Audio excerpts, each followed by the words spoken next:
Setelah saya renungkan, Pastor, dari apa yang Pastor Stephen katakan tadi. Jadi sebenarnya kan teknologi itu bagus untuk kemajuan lah zaman ini, Pastor kan. Tapi di satu sisi ya kita mesti hati-hati juga, begitu ya, Pastor. Nah, setelah saya renungkan, Pastor, ternyata untuk menghadapi nanti ke depan, Pastor, misalkan robot-robot ini melawan manusia, Pastor, ya kan? Saya udah kepikir, Pastor, caranya. Kita cabut aja listrik, Pastor.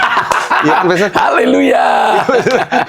Gampang banget ya, Pastor. Kan kalau nggak ada listrik selesai mereka. Nggak bisa jalan. Nah, tapi begini, Pastor. Ini juga bisa jadi problem, Pastor. Karena itu bisa pemadaman listrik, Pastor. Ternyata bisa juga dipakai untuk ibaratnya men-shutdown suatu negara, Pastor. Ini baru tahun 2025 kemarin, Pastor. Ternyata, Pastor, di Belanda, pemerintahan Belanda telah mengeluarkan satu suratan gitu untuk rakyatnya bersiap-siap menghadapi masa blackout. Jadi harus bersiap minimal berapa minggu gitu, Pastor. Mereka sudah bisa siap hidup tanpa listrik. Jadi kayak udah ada kewaspadaan ke arah tersebut, Pastor. Dan terbukti beberapa tahun lalu, atau kalau nggak salah, Pastor, Spanyol dan Portugal itu tiba-tiba blackout. Dan tidak diketahui penyebabnya. Nah, ini kan artinya, Pastor, cyber attack gitu. Nah, cyber attack. Nah, kondisi-kondisi seperti itu kan tidak bisa kita stop. Kadang bisa juga terjadi di negara kita, Pastor, di negara Indonesia. Nah, artinya kan, Pastor, peranan kita sebagai gereja Tuhan, orang-orang percaya ini yang bersatu, ini sangat vital sekali ya, Pastor. Sangat vital. Maksudnya kondisi-kondisi seperti itu kan harus siap kita. Betul. Kalau sendirian, wah, repot juga ya, Pastor. Iya, pasti kita akan menggigil ketakutan kalau sendirian.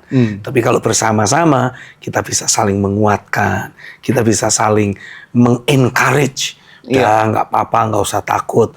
Hari memang gelap, tapi kan sebentar lagi akan datang fajar yang baru. Wah, kan jadi saling menguatkan. Tapi mungkin nggak, Pastor, maksudnya itu akan cukup sebagai bahan perhatian kita juga. Artinya gereja mesti mempersiapkan diri menghadapi hari-hari seperti itu. Nah, realitanya tuh seperti apa kita mempersiapkan diri menghadapi masa-masa seperti itu? Ini kan gini loh, Pastor. Ini kayak kita lagi dalam kondisi teknologi maju. Tapi di satu titik kita bisa mundur ke belakang lagi. Kita bisa, ya bukan berarti bertani itu mundur ke belakang ya, Pastor. Cuman ya akhirnya kita bisa lagi balik ke zaman ya harus bertani lagi. Berkebun lagi. Belajar memantik batu, mengeluarkan api sendiri, Pastor. Karena pada prinsipnya seperti ini, kemajuan teknologi yang ada itu seringkali bukan hanya sekedar memudahkan manusia. Kan tujuan awalnya kan untuk mempermudah kehidupan manusia, membuat kualitas hidup manusia jadi lebih baik. Tapi yang seringkali terjadi, perkembangan teknologi membuat manusia bergantung pada teknologi itu sendiri. Saya kasih contoh. Bergantung ya, Pastor. Saya kasih contoh. Sebelum kita memiliki kalkulator, kita itu dulu diajar berhitung berdasarkan imajinasi. 3 kali 7, 21. Kan seperti itu, langsung seketika menghafal.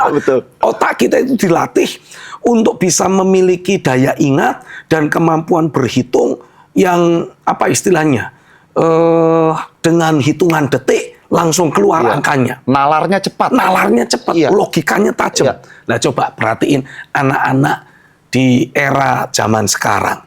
Ketika kita tanyain, 6 tambah 19. Agak lama ya. Lama banget. Dan kadang-kala menjawab pun keliru. Kenapa? Karena otaknya tidak dilatih. Jadi lebih bergantung pada kalkulator. Dan ketika pelajaran matematika, anak-anak ini selalu punya prinsip apa? Ngapain juga kita ngitung-ngitung begitu? Ada kalkulator. Terus lain lagi prinsipnya bilang begini, kita punya duit juga nggak sebanyak itu. Ngapain dihitung? Ngapain hitungannya banyak banget, susah rumit. Duit cuma 2.000 gitu. Iya, betul-betul. Tapi artinya apa? Kita ini bukan menikmati kehidupan yang lebih baik. Karena ketergantungan pada teknologi, kualitas hidup kita sebetulnya mengalami kemunduran.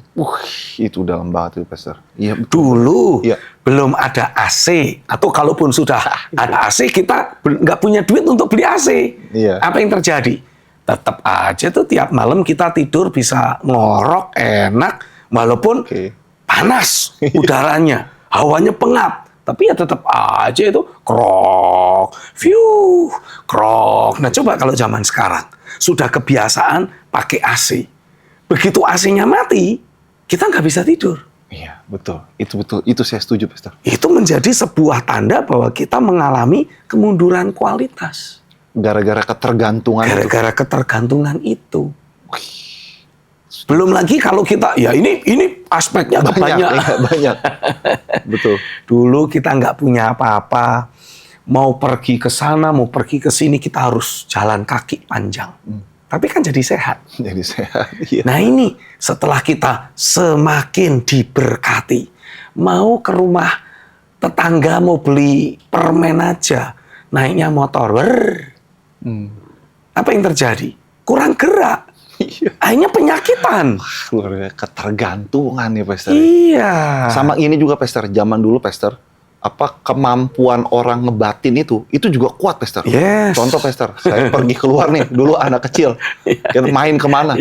Orang tuh kayak yakin banget, ini anak pasti pulang jam segini, ini anak pasti nggak kenapa-napa. Kalaupun lama nggak pulang, dicariin, langsung bisa ketahuan di satu tempat tertentu. Yes. Kayaknya batin itu tajam gitu ya, Pastor. Betul. Nah, itu tergantikan oleh scrolling yang selama ini kita lakukan di medsos. Sehingga kita menjadi sosok pribadi yang semakin tumpul. Tidak punya ketajaman pikiran, tidak punya ketajaman emosional. Segala sesuatunya jadi semakin tumpul. Makanya nih, saya mendorong semua saudara, khususnya orang tua yang punya anak-anak masih kecil. Jangan dikasih konsumsi baby shark terus. Tayangan-tayangan lewat gadget. Latih anak-anak itu untuk menikmati makanan mereka tanpa tontonan. Saudara sendiri sebagai orang yang lebih dewasa, jangan terjebak untuk selalu scrolling. Jangan biarkan dirimu takut menjadi bosan. Nah, kan seringkali kita selalu mengisi waktu kita, waktu lagi nunggu, waktu lagi apa, scrolling. Tujuannya apa? Kalau nggak ada itu, bosan. Padahal ada ahli-ahli perotaan yang meneliti kerja otak. Ternyata rasa bosan yang kita miliki itu bisa mencetus kreativitas otak. Oke, jadi bosan itu sebenarnya bagus. Nah, cuman kan itu semua yang seringkali coba ditutupi, diisi, dipotong, disingkirkan lewat kecanggihan teknologi yang ada. Niatnya bagus, tapi hasilnya bisa buruk ya, merusak hidup kita sendiri, membuat kita ada dalam ketergantungan. Makanya saya mendapati, kalau kita ada dalam rumah Tuhan, ada dalam gereja, kadang-kala kan gereja lokal kan membuat seruan. Ayo doa puasa. Nah, tujuannya apa? Ya di satu sisi secara rohani kita mengadjust frekuensi rohani hidup kita dengan frekuensi surga lewat puasa. Setting lagi ya. Disetting ulang, lebih akurat. Tapi di sisi yang lain, ini juga melatih tubuh kita untuk tidak bergantung kepada jenis-jenis makanan tertentu. Ada loh orang-orang tertentu yang tidak bisa menikmati kehidupan kalau tidak mencicipi makanan dan minuman yang manis-manis. Artinya apa? Ini lidah udah mulai bergantung. Iya. Snack-snack yang ada saat ini, semua rata-rata penuh dengan vetsin, penuh dengan bumbu perasa. Lalu apa yang terjadi kalau kita disuruh makan sayur bening yang hanya berupa sayur-sayuran atau mungkin ada beberapa kacang-kacangan, tapi tidak banyak rasa. Kita bilangnya apa? Ini nggak enak, lidahku nggak cocok. Kenapa? Nah, sudah tercetak dengan makanan-makanan yang mengandung banyak bumbu-bumbu perasa. Iya. Tapi padahal bumbu-bumbu perasa itu seringkali berbahan dasar yang membahayakan tubuh. Sehingga apa yang terjadi? Kita kayak meracuni tubuh kita sendiri. Iya. tanpa sadar kita jadi mengalami ada banyak peradangan dalam tubuh kita. Nah, peradangan ini sendiri kalau tidak segera dihandle, pada dasarnya itulah yang membuat terjadinya penuaan dini dalam diri seseorang. Bikin orang jadi mudah sakit penyakit. Iya. Nah, lalu apa yang harus kita lakukan? Puasa menolong kita mereset tubuh kita. Reset. Iya. Direset ulang. Lidah yang biasanya kebiasaan yang manis-manis. Ini kita kadangkala kalau harus puasa bisa sakau-sakau loh. Wah, rasanya gelisah. Mana ya? Pengen makan permen, pengen makan es krim, pengen makan yang manis-manis. Tapi kan nggak boleh karena lagi puasa. Oke. Nah, ini tindakan kita mereset tubuh kita. Membersihkan, detoksifikasi. Kenapa kadangkala ada yang pusing-pusing? Nah, itu karena lagi detoksifikasi. Tapi efeknya badan jadi sehat kembali. Saya jadi mau kasih usul aja nih, Pastor. Boleh. Kali aja Pastor Stephen mau mengadakan gerakan puasa gadget 3 hari. Nice. Pasti kejang-kejang itu, Pastor. Wah, itu tangan Pastor. Aduh, saya udah kebayangin. Jempolnya gerak sendiri. Tapi itu kayaknya menolong. Itu sehat. Sehat tuh, Pastor. Menyehatkan mental kita, menyehatkan pikiran dan otak kita. Aduh, salah kasih usul nih. Kayak waktu dipikir-pikir kayak berat juga nih, Pastor. Kalau puasa kayak gitu, Pastor. Sehari pun kayaknya nggak mampu nih. Jangan salah. Tapi perlu ya, Pastor. Perlu. Iya. Dan bahkan di sekolah QCA, itu guru-guru yang ada sering mengadakan puasa gadget untuk anak-anak. Iya. Oh, anak-anak aja bisa. Masa kita yang dewasa nggak bisa? Malu kali. Iya. Malu kali. Iya. Aduh. Itu anak-anak kalau dilatih puasa gadget sama guru-guru di QCA, itu bukan cuma 1 hari 2 hari, itu bisa seminggu. Nah, setelah seminggu lewat, guru-guru challenge lagi, nambah seminggu lagi. Wah, sampai kadang-kala 1 bulan penuh loh. Dan mereka survive. Iya. Tapi yang terjadi, kemampuan belajar mereka juga ikut meningkat. Iya. Daya konsentrasinya tambah bagus. Kemampuan analisanya meningkat tajam. Kenapa? Nah, karena tidak terus dicekokin dengan berbagai hormon-hormon yang tercetus atau mulai teraktivasi gara-gara kita scrolling. Iya, dopamin yang berlebihan. Ya. Itu dia. Ya. Dopamin itu kita butuhkan. Tapi kalau berlebihan, bikin otak jadi lelet. Jadi males. Tidak bisa bergerak, bekerja dengan seharusnya. Gitu. Waktu saya bilang puasa gitu, tangan kayak nyetrum-nyetrum gitu. Tapi kayak perlu juga. Perlu dilatih itu. Karena itu menyehatkan, Pastor. Karena gini, Pastor, saya sendiri kan bekerja juga pakai teknologi, Pastor. Kadang juga pakai ChatGPT gitu. Sampai di satu titik, Pastor, saya rindu kayak kangen mikir, ya, Pastor. Iya loh, Pastor. Seperti satu titik kayak kangen gitu. Iya, karena selama ini kalau kita pakai ChatGPT, pakai AI, yang mikir kan AI. Iya, mikir AI, Pastor. Kita jadi nggak mikir sama sekali. Iya. Jadi sekitar 2 minggu ini saya ini sendiri aja lah. Kayak kayak rindu, kalau mikir tuh kayak ada cek-cek gitu kan di otak, Pastor. Otaknya sudah mulai kejang-kejang nih. Iya. Kaku-kaku ini. Kaku-kaku ya, bener. Butuh diolahragakan lagi. Benar, Pastor. Diolah pikir. Iya. Kita perlu ya, Pastor, sekali-sekali memang untuk mengambil satu keputusan, satu sikap untuk jangan sampai bergantung gitu dengan teknologi ya, Pastor. Saya sendiri belajar melatih diri, Gideon. Ya, saya menyadari betul saya berasal dari keluarga yang tidak mampu. Hidup juga pas-pasan. Ya, walaupun dimensi pas-pasannya beda lah ya. Waktu butuh 5 juta pas ada. Waktu butuh 5 miliar pas ada. Gitu. Tapi ya, kita tidak boleh bergantung dengan berbagai fasilitas yang Tuhan sediakan. Akibat berkat itu semakin melimpah. Jadi saya kadang-kala sengaja aja gitu. Mau pergi kemana, ada kendaraan. Tapi saya sengaja, saya mau jalan kaki aja. Loh, Pak Stephen kok jalan kaki? Loh, emang nggak boleh. Tujuannya apa? Ya, melatih diri supaya tidak bergantung. Oh, itu latihannya, Pastor. Cuma mungkin orang lihatnya, wah, Pastor Stephen kan ya ibaratnya udah cukup ternama, Pastor. Kayaknya jalan kaki, kayak nggak ada mobil aja, Pastor. Tapi itu melatih fisik kita jadi tambah sehat, tetap aktif, dan ya yang pasti kita jadi bisa melihat sekeliling kita dengan lebih lebih dekat. Ya. Kalau kita harus naik kendaraan kan ya selalu ada batasan dan jarak. Oke. Jadi, itu disiplin dirinya Pastor. Mendisiplin diri sendiri. Jadi bisa tuh saudara latihan ya, sengaja tidur tidak nyalain AC. Tapi wah saya semalam tidak bisa tidur. Nggak apa-apa, nanti malam coba lagi. 2 hari nggak bisa tidur, Pastor. Coba lagi. Sampai saudara merasa, ya bisa kok ternyata tidur tanpa AC. Bisa. Nah, dulu tuh saya tidur di selembar triplek loh. Kalau sekarang mungkin saya tidur di sebuah kasur busa yang empuk. Nah, saya sering kali sengaja melatih diri. Tidur di lantai. Otaknya nggak langsung ada program yang mengatakan masuk angin gitu, Pastor. Itulah yang harus kita tanggulangi. Itu yang mesti ditanggulangi. Harus.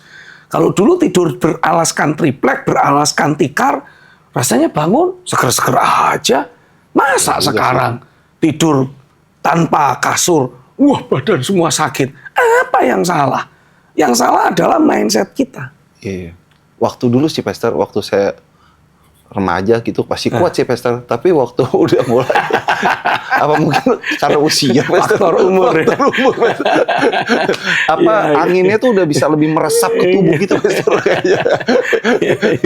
Ya mungkin kalau langsung ke lantai ya memang ada bisa efek negatif. Ada alasnya. Ya kita kasihlah alas plastik atau apa gitu. Jadi kan tidak langsung ya. Jadi, tapi itu part dari melatih diri. Yes. Sama kayak gini, Pastor. Berapa hari lalu gitu, kami mendapati Pastor Stephen itu datang ke gereja naik motor kehujanan. Itu Pastor Stephen melatih diri atau kejebak dalam hujan. Ngapain Pastor Stephen naik motor? Sampai satpam itu bingung, Pastor. Satpam kaget cerita kami. Tadi kenapa Stephen pakai jas hujan kehujanan? Itu nggak Pastor Stephen ngapain, Pastor? Kan ada mobil, Pastor. Iya. Pengen nostalgia aja. Nostalgia. Dan sekaligus kan dulu itu kan sering hujan-hujanan ya. Dan itu sebuah hiburan tersendiri. Kalau sekarang kan ya memang di satu sisi udah gede, masa kita mainan hujan-hujanan. Jadi ya kebetulan karena sudah dekat di jalan sini, tahu-tahu hujan ya sudahlah, lanjutin aja. Lagian ya seger. Anyway setelah itu nggak masuk angin. Itu part dari melatih diri dari berbagai ketergantungan, Pastor. Tapi perlu, Pastor, itu perlu banget lah kita untuk hal-hal kecil sederhana. Karena ya kalau misalkan teknologi dan berbagai kemajuan, benda-benda yang kelihatannya menolong kita, Pastor, tapi kita bergantung di sana terus nggak ada, kita jadi lumpuh gitu, Pastor. Nggak bisa berbuat apa-apa. Makanya penting juga kadang-kala kita sengaja hiking, kemah, ya walaupun cuma di halaman rumah belakang gitu. Tapi nggak apa-apa, masuk Instagram rumahnya nggak usah dilihatin. Gitu ya. Tendanya aja sama rumput. Ya. Tapi itu melatih secara psikologis supaya kita tidak terus hidup dalam zona nyaman, tidak terjebak dalam zona nyaman yang justru merugikan diri kita sendiri. Betul. Mulai nyaman tanpa teknologi. Nah, itu dia. Iya betul. Perlu latih diri lagi, melatih diri lagi. Wah, seru, Pastor. Pembicaraan kita ringan tapi ini real banget gitu dalam hidup sehari-hari, menolong kita, Pastor. Iya. Saya yakin ini akan berguna sekali untuk pemirsa di rumah. Sangat menolong. Kita tutup dalam doa ya, Pastor. Silakan. Inilah waktunya untuk Tuhan beracara bekerja dalam hidup kami, memutus semua ketergantungan kami pada fasilitas, pada berbagai kemudahan, atau bahkan pada kecanggihan teknologi yang hari-hari ini terus semakin bertambah-tambah. Tolong kami Tuhan untuk bergantung hanya kepada Engkau, hanya kepada firman-Mu. Tolong kami untuk terus bergantung kepada segala prinsip kebenaran yang Tuhan sudah singkapkan buat kami. Mungkin kami akan dipandang sebagai orang yang agak aneh, agak lain, karena tidak mau mempergunakan kecanggihan teknologi secara penuh. Tapi biarlah kami bisa memunculkan sebuah gaya hidup yang baru, sebuah gaya hidup back to the nature. Sehingga kami akan terus semakin sehat, semakin waras secara emosi, secara mental, kami semakin stabil, dan kami menjadi pribadi yang berbeda. Makin sehat, makin akurat, makin kuat, makin berdampak. Terjadilah atas setiap kami di dalam nama Yesus. Dorong kami keluar dari ikatan zona nyaman dalam kehidupan sehari-hari. Terjadilah atasmu dalam nama Yesus. Amin.